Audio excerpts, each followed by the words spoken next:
దయచేసి గమనించండి. పాపము చేసేవాడికి కులంతో సంబంధం లేదు, మతంతో సంబంధం లేదు, జాతితో సంబంధం లేదు, దేశముతో సంబంధం లేదు, భాషతో సంబంధం లేదు.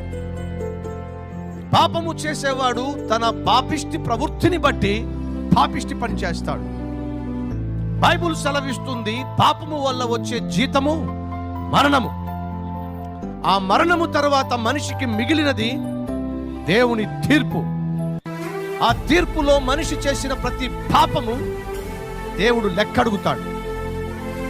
ఈ లోకంలో మనిషి తప్పు చేసి పాపము చేసి తప్పించుకొని తిరగచ్చు, గాని పరలోకంలో ఉన్న దేవుని ఎదుట మాత్రం పాపిష్టి మనిషి పాపము చేసి తప్పించుకుని తిరిగే అవకాశము లేదు.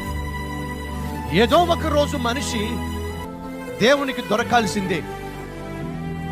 ఆ రోజు నువ్వు పాపిష్టివాడిగా దేవునికి దొరికావు అంటే ఖచ్చితమైన శిక్ష పడుతుంది. ఆ శిక్షే నరకము అని బైబిల్ సెలవిస్తుంది. కానీ మనము